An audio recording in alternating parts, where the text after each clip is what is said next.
Oi, meu povo lindo, tudo bem?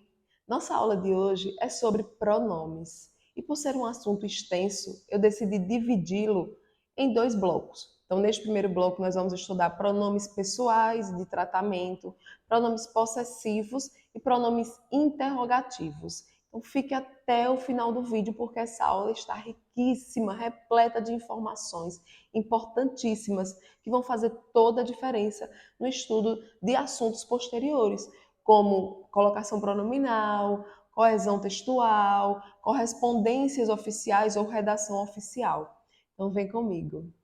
Professora, o que é um pronome? Gente, a função básica do pronome é substituir ou acompanhar o nome, que é o substantivo, certo? Então, ou ele substitui ou ele acompanha. Como no exemplo, Thaís é professora de português. Ela é professora de português. Então, observem que aí o pronome pessoal ela vem para substituir o nome Thaís, que é o substantivo. Temos ainda o exemplo: meus livros são muito bem cuidados. Então, observem que aí o pronome possessivo meus vem acompanhando o substantivo livros. Em relação à classificação dos pronomes, nós temos aí os pronomes pessoais, retos e oblíquos e de tratamento. Nós temos ainda os pronomes demonstrativos, pronomes possessivos, pronomes indefinidos, pronomes relativos e pronomes interrogativos. Vamos iniciar pelo pronome pessoal. O pronome pessoal vem para fazer referência à pessoa do discurso, para indicar a pessoa do discurso. Então, nós temos aí a pessoa que fala, que são os pronomes de primeira pessoa. Então, nós temos aí eu e nós, tá? Então, é a pessoa que fala. A nós também, sim. Quando eu digo assim, nós seremos aprovados. Então, observe que tem uma pessoa aí falando, mas ela representa um grupo. Então, eu, nós, indicam aí as pessoas que falam. Temos ainda as pessoas com quem a gente fala, que representam a segunda pessoa do discurso. E aí nós temos tu e vós, exatamente, a pessoa com quem se fala. E por fim, nós temos a pessoa de quem se fala, é o assunto, é a mensagem. E aí nós temos a terceira pessoa, ela, ele, elas, eles. Certo, gente? Simples assim. O pronome pessoal é subdividido aí como pronome pessoal do caso reto e pronome pessoal do caso oblíquo. Os pronomes pessoais do caso reto vêm com a função de sujeito da oração. Ah, professora, eu não lembro mais esse assunto. Não se preocupe que nós vamos estudá-lo mais à frente. Mas aí, para identificar, tem uma forma bem simples de identificar o sujeito. Eu sempre pergunto quem é que ou o que é que. Então, quando eu digo, por exemplo, assim, a professora explicou o assunto. A professora explicou o assunto. Quem é que explicou o assunto? A professora. Então, quando eu disse, Thaís é professora de português, quem é que é professora de português? Thaís. Então, essas respostas que você consegue a partir da pergunta quem é que ou o que é o sujeito, tá certo? E sempre que você tiver essas pessoas do discurso como sujeito da oração, elas estarão exercendo a função de pronome pessoal do caso reto. Então, quando eu digo ela é professora de português, ela exerce função de pronome pessoal do caso reto. O pronome reto para ficar mais simples, tá certo, gente? Já o pronome pessoal do caso oblíquo, ele exerce qualquer outra função que não seja de sujeito. Normalmente ele aparece aí como complemento verbal ou como complemento nominal. Então aí eu vou mostrar uma tabelinha para vocês. Eu gosto sempre de trabalhar pronome pessoal do caso reto e pronome pessoal do caso oblíquo para que vocês associem aí as pessoas primeira, segunda e terceira pessoa do singular, primeira, segunda e terceira pessoa do plural. Fica mais fácil até para eliminar algumas dúvidas e alguns erros aí da nossa linguagem coloquial, que eu vou apresentar para vocês daqui a pouco. Então vamos analisar a tabela. Então, na primeira coluna, nós temos aí os pronomes pessoais do caso reto. Então, observe que nós temos aí primeira, segunda e terceira pessoa do singular, em seguida, primeira, segunda e terceira pessoa do plural. Na primeira pessoa do singular, nós temos eu. Segunda pessoa do singular, tu. Terceira pessoa do singular, ela, ele. Primeira pessoa do plural, nós. segunda pessoa do plural, vós, e terceira pessoa do plural, elas, eles. Tá certo, gente? Então, agora vamos analisar aí a tabela dos pronomes pessoais do caso oblíquo. Ah, professora, eu estou vendo que tem mais duas colunas aí. Nós temos os pronomes pessoais do caso oblíquo, átono e tônico. Ah, professora, ainda tem isso? Tem, gente, mas isso só vai facilitar.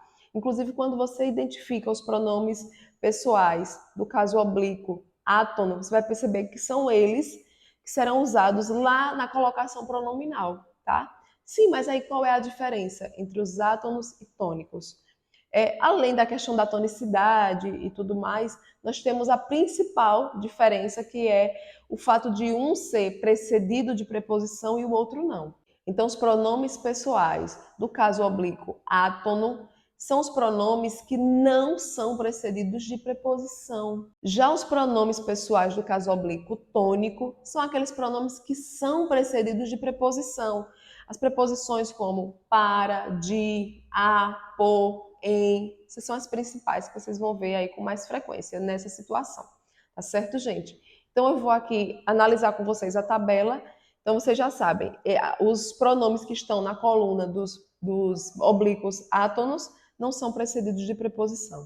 Já os pronomes que estão na coluna dos oblíquos tônicos são precedidos de preposição.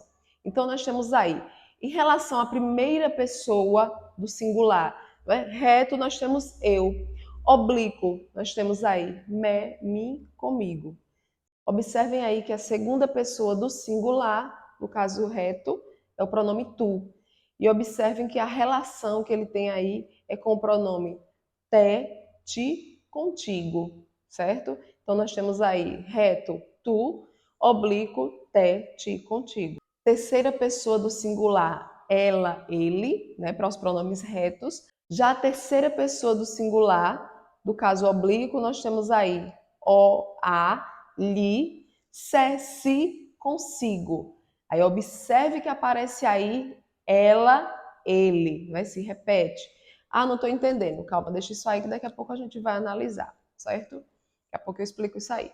Primeira pessoa do plural, caso reto, nós. Caso oblíquo, nos, conosco, nós. Segunda pessoa do plural, caso reto, vós. Caso oblíquo, vos, convosco, vós. Ah, professora, está complicando. Não, não está não. Daqui a pouco vocês vão entender. E a terceira pessoa do plural, do caso reto, vocês têm aí elas, eles. Já do caso oblíquo, vocês vão perceber que se repete. Então, os pronomes da terceira pessoa do singular vai se repetir, só que agora no plural. Então, eu vou ter os, as, lhes, se, si, consigo, elas, eles. Professora, que complicação foi essa aí? E aí eu estou percebendo que tem ela, ele, nós, vós, elas, eles, lá no caso oblíquo. Por que isso? Lá na nossa infância, no ensino fundamental, nós não aprendemos desta forma, certo? E aí bagunça um pouco. Mas vocês vão perceber que quando vocês enxergam, percebem dessa forma, fica mais fácil de associar e até de fazer a análise morfológica, como as provas de concurso pedem, tá certo? Então, observem, gente, a primeira informação importante. Como eu já disse, pronomes pessoais do caso reto funcionam como sujeito.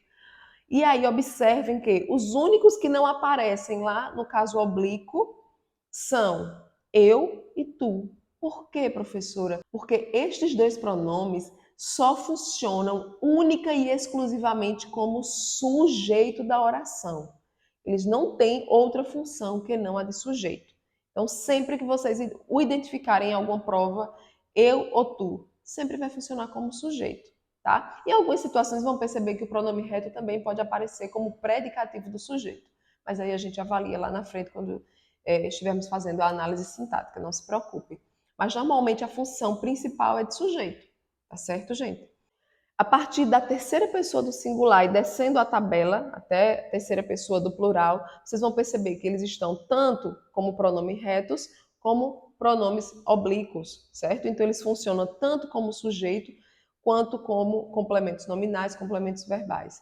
Então, por exemplo, quando eu digo assim, ela é professora de português. Então, quem é que é professora de português? Ela. Aí nós temos o sujeito, então ela funciona como pronome pessoal do caso reto. Agora, quando eu digo assim, eu entreguei o convite a ela. Observem que aí nós temos dois pronomes pessoais, eu e ela. E agora, quantos verbos nós temos nesta oração? Eu tenho aí o verbo entregar. Então, eu entreguei o convite a ela. Quem é que entregou? Eu. Então, observem que eu, como eu já havia dito, sempre vai ser o sujeito.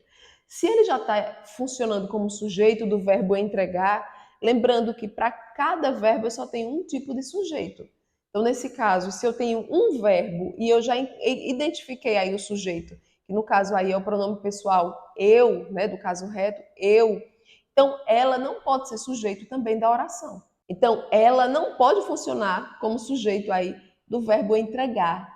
Nesse caso, se ele não é sujeito, ele vai servir como complemento. Então, quem entrega, entrega algo a alguém. Porque se eu dissesse só assim, eu entreguei. Entregou o quê? Então, observem que é um verbo que precisa de dois complementos, certo? Então, quem entrega, entrega algo. O que é que foi entregue? O convite. E o convite foi entregue a quem? A ela. Então, observem que tem aí uma preposição antecedendo, por isso que ele está lá na coluna dos pronomes oblíquos tônicos, tá certo? Então, observem que tem uma preposição aí, e aí ele está funcionando justamente como complemento do verbo e não como sujeito.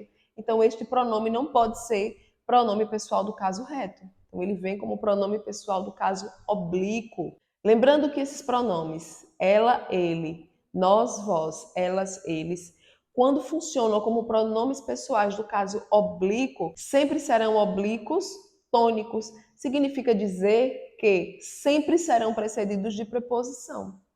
E se você observar, lá na frente a gente vai estudar essa parte também de análise sintática, e você vai perceber que o sujeito nunca vem precedido de uma preposição. Então, se eu tenho esses pronomes, ela, ele, nós, vós, né, elas, eles, e eles estão precedidos de uma preposição, ou seja, aparecem após uma preposição, você já sabe que ele não exerce função de sujeito. Se ele não está exercendo função de sujeito, logo ele está funcionando como pronome oblíquo. Tônico, tá certo, gente? Simples assim. Outro fator importante em destacar aqui os pronomes átomos e os tônicos é que vocês vão perceber que muitos erros da linguagem coloquial são justificados, a gente consegue compreender melhor. Por exemplo, eu amo ela. Eu amo ela. Ave, que feio. Então, nós já sabemos que isso é errado. Além de não soar bem, você percebe que tem um erro gramatical aí. Então, às vezes, as pessoas, ou a maioria delas, consegue até corrigir. Não é amo ela, é eu a amo. Então, corrige, faz a correção, ok, bonitinha, mas e por que que está errado? Vamos entender. Então, observem, eu amo ela. Vamos analisar essa oração. Eu amo ela. Observem, quem é que ama? Eu. Então, eu funciona como sujeito. Lembrando que eu e tu sempre será sujeito. Então, se tem lá o eu já sei que ele é o sujeito da oração. Né? Quem é que ama? Eu. Então, eu já sei que ela não pode ser sujeito, porque só tem um verbo, né? Que é o verbo amar. Então, observem aí que, nesse caso, ela deveria funcionar como complemento. No entanto, se ele vai funcionar como complemento, então ele é pronome pessoal do caso oblíquo. Né? Pronome oblíquo, vamos facilitar. Pronome oblíquo. E aí eu disse o seguinte, se ele está funcionando como pronome oblíquo, obrigatoriamente tem que ser precedido por uma preposição. Não é isso? Mas não é o caso, porque quem ama, ama alguém. Ama alguém. Observe que não aparece preposição entre o verbo e o complemento. Tá certo? Então, nesse caso, se eu não preciso da preposição, eu não posso usar o pronome oblíquo tônico. Eu preciso usar um pronome oblíquo átono. E aí, quando a gente vai analisar a tabela, a gente percebe que terceira pessoa do singular eu tenho lá o, a, se, li. No caso, vocês vão perceber também que o, a, eu sempre vou usar quando o verbo não vem precedido de preposição, certo? Verbos que não precisam, não pedem preposição no seu complemento. Já o li, ele vai substituir complementos que têm preposição. A preposição já está embutida aí no pronome li, tá certo, gente? Então, nesse caso, qual seria o pronome ideal? Então, a gente já sabe que a gente até faz a correção, que é o a, né? Então, aí por uma questão que a gente vai aprender lá em colocação pronominal, nós temos aí um pronome pessoal do caso reto, e aí ele atrai o pronome oblíquo. Então, eu vou dizer eu a amo. Simples assim. Observem aí a tabela, os pronomes oblíquos, me, mim, comigo. Então, observem que o mim, ele vem como pronome oblíquo tônico, ou seja, sempre será usado depois de uma preposição. Já o me, ele é átono, então ele não é usado com preposição. Então, eu vou dizer assim, empreste-me sua gramática. Olha que lindo. Empreste-me sua gramática. Então, eu vou usar o me. Então, quando eu digo traga uma gramática para mim. Então, observem que agora eu tenho a preposição para. Então, obrigatoriamente, eu preciso do pronome oblíquo tônico. Percebem, gente, como fica mais simples? Observem o exemplo. Benício trouxe uma gramática para eu estudar. Benício trouxe uma gramática para eu estudar. Olha que legal, está bem construída a frase, não está? Ah, professora, por que não posso dizer que Benício trouxe uma gramática para mim estudar? Observem que aí nós temos uma oração, um período composto. Então, quantos verbos nós temos? Então, eu vou dizer que Benício trouxe uma gramática para eu estudar. Então, eu tenho o verbo trazer e o verbo estudar. Se eu tenho dois verbos, eu terei aí dois sujeitos, dois tipos de sujeitos. Pode até ser o mesmo, mas aí a gente vai analisar. Então, eu vou perguntar primeiro, quem é que trouxe? Então, observem que para o verbo trazer, o sujeito aí é Benício. Então, Benício trouxe, tá? Aí, então, ele trouxe uma gramática para eu estudar. Quem é que vai estudar? Eu. Então, observe que agora eu funciona como sujeito do verbo estudar. Por isso que a gente diz, sempre antes de verbo eu tenho que usar eu e tu. Mas por quê? Porque vai funcionar como sujeito da oração. Então, quem é que vai estudar? Eu, certo? Então, sendo sujeito, obrigatoriamente eu tenho que colocar eu ou tu quando faz referência à segunda pessoa, do singular. Tá certo, gente? Agora, se retirarmos o verbo estudar, aí já não pode mais ser.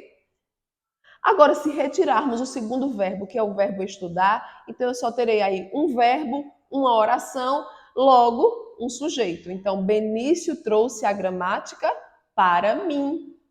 Por quê? Quem é que trouxe? Benício. Benício continua sendo o sujeito do verbo trazer. Certo, gente? Então, aí quando eu digo Benício trouxe uma gramática para mim, agora eu já não quero mais um sujeito. Então, nesse caso, observem que se tem a preposição para, eu vou usar o pronome oblíquo tônico. Olha como é simples. Vocês conseguiram compreender agora de fato? E assim, muitas vezes eu percebo que meus alunos, eles conseguem até corrigir. Ah, não, isso está errado. Eu sei que é assim, mas por quê? Não sei. Não sabiam, porque agora você sabe. Ok, gente? Simples assim. E aí depois a gente vai voltar a falar desses pronomes oblíquos átonos lá em colocação pronominal, tá certo? Então guardem bem essa informação, porque vocês vão precisar muito delas. Em seguida nós temos os pronomes de tratamento. Os pronomes de tratamento fazem referência às pessoas do discurso. Exatamente. No entanto, ele é usado com mais formalidade. Então, quando eu preciso de uma certa formalidade, eu vou optar por usar o pronome de tratamento. Então, vamos analisar a nossa tabela. Então, nós temos aí Vossa Excelência. Quando é que eu vou usar o pronome de tratamento Vossa Excelência? Eu sempre uso para a autoridade dos poderes legislativo, judiciário, executivo. Por exemplo, juízes, presidente da República, presidente do Supremo Tribunal Federal, presidente do Congresso Nacional, governadores, prefeitos, vereadores, deputados, tá certo, gente? Desembargadores. Então, essas autoridades serão sempre tratadas como Vossa Excelência. Vossa Reverendíssima é usada para sacerdotes, Vossa Eminência para cardeais, Vossa Majestade para reis e imperadores, Vossa Alteza para príncipes e duques, princesas, duquesas, Vossa Santidade para o Papa, Vossa Magnificência para reitores de universidades, Vossa Senhoria, que é para as demais autoridades. O que não está aí na tabela, a gente vai usar Vossa Senhoria. Lembrando que Vossa Senhoria carrega também a sua formalidade, tá certo? Então, pessoas que têm terceiro grau em geral, particulares, ou pessoas com as quais você não tem intimidade, tá certo? E por último, nós temos o pronome de tratamento, que é muito utilizado, que é o você. Então, você é um pronome de tratamento e ele é usado para amigos íntimos, pessoas com as quais a gente tem intimidade, tá certo, gente? Então, comparando, observem que o você é um pronome de tratamento. Já tu, né, você, vocês, pronome de tratamento. Tu, vós, é pronome pessoal do caso reto, tá? Por que eu estou colocando isso? Porque hoje é muito comum a substituição do tu por você, vós por vocês, tá? Não tem problema. No entanto, a gente só precisa ajustar aí a questão da flexão do verbo. Por quê? Vamos entender. Em relação aos pronomes de tratamento, tudo que se refere ao pronome de tratamento vai ser flexionado na terceira pessoa. Então, os verbos precisam ser flexionados na terceira pessoa, os pronomes possessivos vão ser flexionados na terceira pessoa. Já já a gente vai falar sobre o pronome possessivo, tá? Observe o exemplo. Vossa Excelência deixou o seu carro aberto. Eu não posso dizer Vossa Excelência deixaste o teu carro aberto. Por quê? Porque se trata de um pronome de tratamento e tudo que faz referência a ele tem que ficar na terceira pessoa. Então, Vossa Excelência deixou o seu carro aberto. Outra observação importante em relação a isso, não se preocupem que isso a gente vai revisar lá em correspondências oficiais ou redação oficial, tá certo? Mas é importante que eu mencione isso aqui também. Outra informação importante é em relação ao uso de vossa ou sua, por exemplo, Vossa Excelência e Sua Excelência. Quando é que eu devo usar? Então, quando você está falando diretamente com a autoridade, você sempre vai usar vossa. Eu estou usando aqui o exemplo de Vossa Excelência, mas pode ser Vossa Majestade, Vossa Santidade, Vossa Senhoria, tá certo, gente? Então vamos supor que eu estou conversando aqui com o presidente da República.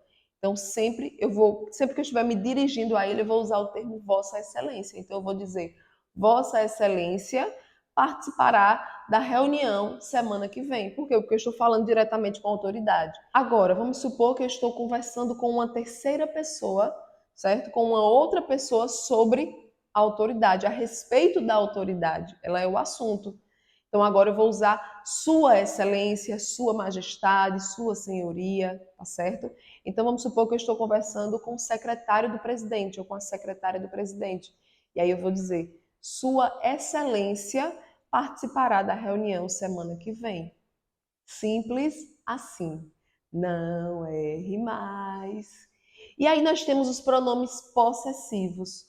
Possessivos que indicam posse, exatamente. Então, no geral, ele vem para indicar posse. Tá certo, gente? E aí vamos analisar a nossa tabelinha. Nós temos aí pronomes de primeira pessoa do singular, segunda pessoa do singular, terceira pessoa do singular, primeira, segunda e terceira pessoa do plural. Então, os pronomes de primeira pessoa do singular, os pronomes possessivos, nós temos meu, minha, meus, minhas. Segunda pessoa do singular, teu, tua, teus, tuas. Terceira pessoa do singular, seu, sua, seus, suas. Dele, dela, deles, delas. Primeira pessoa do plural, nosso, nossa, nossos, nossas. Segunda pessoa do plural, vosso, vossa, vossos, vossas. Terceira pessoa do plural, observem que se repete, tá? Seus, suas, seus, suas. Dele, dela, deles, delas. Ah, professora, por que? Eu não estou entendendo. Agora bagunçou tudo. Como é que é a primeira pessoa do singular e você tem lá meus, minhas? Exatamente. Porque nesse caso, o pronome possessivo não concorda com o possuidor, não concorda com a pessoa que detém a posse, concorda com a coisa, com o objeto possuído. Então eu vou dizer que esta caneta é minha, este caderno é meu. Então observem que eu sou mulher, certo? Então quer dizer que eu vou usar sempre no feminino. minha caderno, minha lápis, minha caneta. Não. Por quê? Porque eu vou concordar com o objeto possuído, com a coisa possuída. Então, eu vou dizer meu caderno, meus livros. Meu, porque está se referindo à primeira pessoa do discurso, do singular, né? E ele está no masculino e no singular porque ele está concordando, por exemplo, aí com caderno, meu caderno. Minha caneta. Então, minha, porque é a primeira pessoa do discurso, do singular, mas ele está no feminino e no singular porque ele está aí concordando com caneta. Agora, quando eu digo meus livros, livros, né, então ele sempre concorda com o substantivo ao qual ele faz referência. Então, se ele está fazendo referência a livros, então livros é masculino e plural, então o pronome possessivo também tem que ficar no masculino e no plural. Então, meus livros. Tá certo, gente? Vocês vão observar que tem algumas situações em que o pronome possessivo não vem necessariamente para indicar posse. Muitas vezes ele vem para indicar respeito, carinho, cuidado. Então, quando eu digo, minha senhora, sente-se aqui, não quer dizer que eu sou a dona daquela pessoa, não. Quer dizer que eu estou tendo um certo cuidado, um respeito, tá certo? O pronome possessivo também serve para indicar uma distância aproximada, um tempo aproximado. Então, eu vou dizer, aquele museu deve ter seus 90 anos. Então, eu estou dizendo aí um tempo aproximado. Tá, gente? Então, serve para isso também. Mas aí dá para entender. Cuidado com o uso do pronome possessivo em algumas situações para não ficar redundante. Quando eu digo, por exemplo, estou sentindo dor na minha cabeça. Estou sentindo dor na minha cabeça. Ora, se sou eu quem está sentindo a dor, né? Eu estou sentindo. Quem é que está sentindo? Eu. Não pode ser na cabeça de outra pessoa, tem que ser na minha. Então, nesse caso, a gente dispensa o uso do pronome possessivo. Eu não preciso dizer que eu estou sentindo dor na minha cabeça, porque aí é redundante. Se sou eu que estou sentindo, só pode ser na minha cabeça, tá? Então, aí a gente descarta o pronome possessivo. Estou sentindo dor de cabeça, dor na cabeça. Percebem, gente? Simples assim. Não erre mais.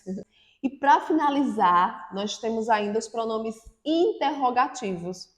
Pronomes interrogativos servem para fazer perguntas, sejam elas diretas ou indiretas. Como assim, professora? Qual é a diferença? Gente, é simples. O que diferencia pergunta direta para a pergunta indireta é apenas a presença ou ausência da interrogação. Tá? Então, se eu tenho a interrogação ao final da oração, eu tenho aí uma pergunta direta. Se eu retiro a interrogação, mas né, continuo aí usando o pronome interrogativo e continuo pedindo uma resposta, então eu tenho uma pergunta, só que agora ela vai ser uma pergunta indireta. Vamos aos exemplos. Que dia é hoje? Que dia é hoje? Pergunta direta. Gostaria de saber que dia é hoje? Pergunta indireta. Quem é aquela pessoa de preto? Pergunta direta. Gostaria de saber quem é aquela pessoa de preto, tá? Então nós temos aí que, quem, qual, quais, quanto, quanta, quantos, quantas. Muito fácil, muito simples. E é isso, gente. Opa, para tudo! Já se inscreveu no canal? Não, não acredito, você tá de brincadeira. Gente, é só um clique, não custa nada. Gratuito. Clique aí, se inscreva, ative as notificações, deixe o like e compartilhe aí com seus amigos. E não deixe de dizer aí, de colocar nos comentários se você gostou da aula, se você compreendeu, se abriu aí a mente. Tá certo, gente? E até o próximo vídeo. Te vejo lá.